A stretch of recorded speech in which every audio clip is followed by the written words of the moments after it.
You know, I really don't like it when I live in a world where I catch myself agreeing with Tucker Carlson. That's never supposed to happen. I have disagreed with this dude for the last 30 years or longer. I remember watching him back in the day when I was a teenager. Me and my uncle used to sit around and watch Crossfire with him and James Carville on CNN. And I always loved watching Carville hand his ass to him, and I can't ever remember a time in my life when suddenly I was agreeing with Tucker. But here we are. Politics makes for some strange bedfellows, and I can't believe I'm saying that out loud. But I saw an interview with Tucker Carlson and Mike Huckabee, who I've always disagreed with as well. And if I'd have just stumbled across these clips and knew nothing of Tucker Carlson and didn't know the propaganda whore that he truly is, then I would have watched this and went, well, dang, here's a guy that's pretty much saying everything I've been thinking lately to Huckabee. But I have never seen Huckabee look so lost. And maybe it's because he thought that when he sat down with Tucker, he was just going to get softballs, or maybe he just thought, Tucker was going to sit there and just blow him up. But instead, it went the complete opposite way. And this interview is one of the most cringeworthy things that I've ever seen. And I wanted to talk about it because Donald Trump came in as the No More Wars president. And we heard so many people in MAGA talk about that, and they would blame the war in Ukraine on Joe Biden, even though Putin invaded a sovereign nation. It didn't matter. They found a way to say, oh, it wouldn't have happened if Trump had been in there. And the last thing we need is another Middle Eastern war. And now here we are talking about going to war with Iran, and people are now, I guess, lining up for it. I mean, too bad Toby Keith's not here to write him a song. I guess I'll have to leave that to Kid Rock. But watch Mike Huckabee in this exchange right here, where Tucker's saying to him, only like 20% of Americans, I almost think that number's too high, but Tucker says 20% of Americans, or 21%, thinks there should be a war in Iran, and should we really be going to war if the American people don't want this? And watch how quickly Huckabee tries to spin out of this one and say that, oh yeah, this is the right move to make whether people like it or not. But Mike Huckabee, if the American people oppose this war or not, he thinks Donald Trump's making the exact right move, and he does not care if it's popular with the people or not. He also doesn't care if Donald Trump ran on it or not, because Donald Trump is doing everything that the powers that be want him to do. And I want people to really stop and think about this one, especially those that love to troll me. When Trump first came down that escalator, you all thought that he was an outsider. You all thought that he was going to drain the swamp. You thought he was going to be the guy that was going to get in. And then you said to me, he don't need their money, man. The thing about Trump is he don't need their money. He can do what he wants, and he won't get knee deep in their wars because he don't have to. And he's going to go to bat for the American people. But he's going to bat for the swamp, because now he is the swamp. And there's no way that anyone can spin out from under this one. Donald Trump is doing everything that MAGA said he wouldn't do.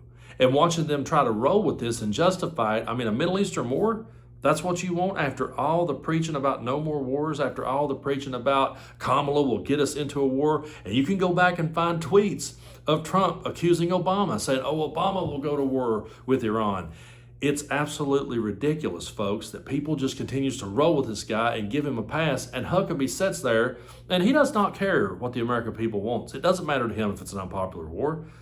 He's going to support it because the powers that be want him to, and because Donald Trump is the swamp. He is the deep state. He's everything that he ever preached against. And the truth of the matter was, folks, he always was. I know there will be people out there that will accuse me of putting on some sort of tinfoil hat with this one, but from day one, I never bought that he was an outsider.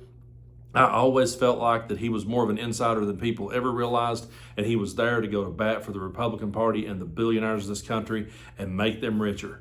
And that's what he's done. As he sets and makes Americans' lives harder, that's what he's done. He's went to bat for the people at the top.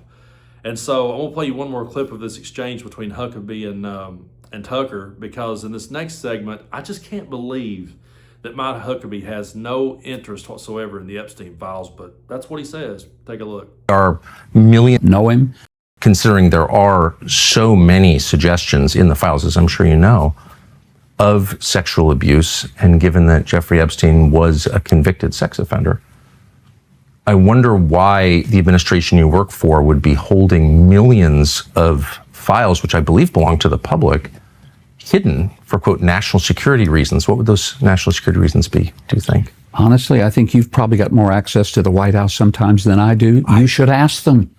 So I have a question for you. Do you think that if Barack Obama or Joe Biden's name was mentioned 38,000 times in the Epstein files, do you think that Mike Huckabee would be approaching this from the angle of, yeah, I haven't looked at it? Haven't really paid that much attention to it. Doesn't seem to interest me that much. Do you really think he would be doing that? Or would he be going on every morning talk show he could get on and talking about it and screaming it to the rooftops that we had to lock these people up for the crimes they committed? Mike Huckabee has always been a political pawn. He has always been, and to me, he's one of the worst of the worst because he's that evangelical, comes off like a good guy, comes off like a Christian, plays bass, so that, makes some people think, oh, he's a bass player, it makes him a good dude. And he's always been one to go to bat for the swamp, to go to bat for the deep state, and now Donald Trump is too, and he's right there with it.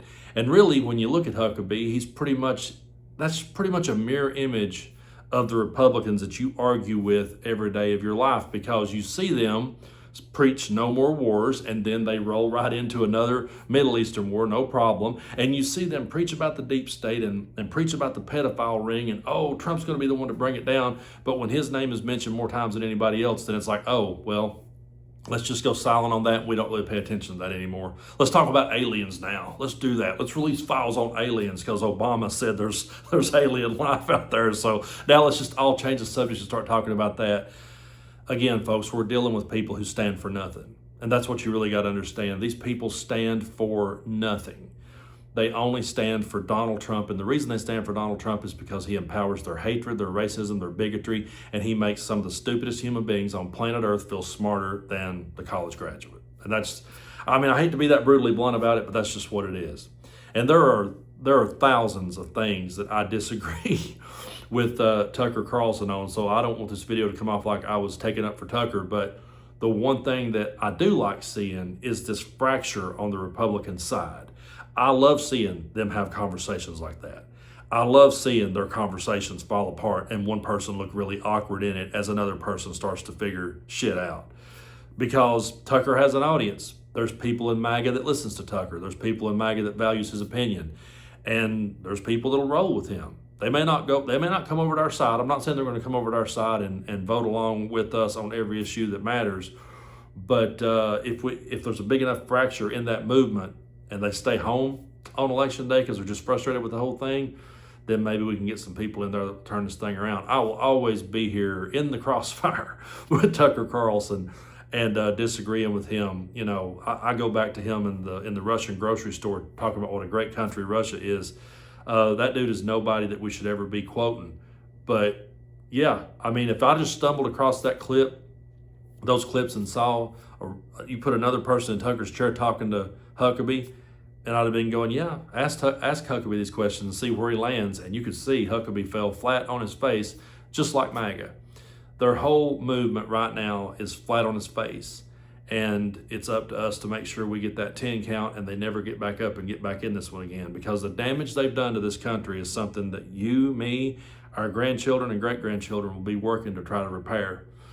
There's never been I think Donald Trump's presidency, and this may sound hyperbolic to some, but I'm serious. I think Donald Trump's presidency is the biggest blunder and the biggest thing we'll have to come back from since the Confederacy. I really do. Because I think we could come back from almost anything else, but Donald Trump, it's going to take a lifetime. And so if any of my grandchildren or great-grandchildren stumbles across my videos after I'm long gone, hey, we tried our best.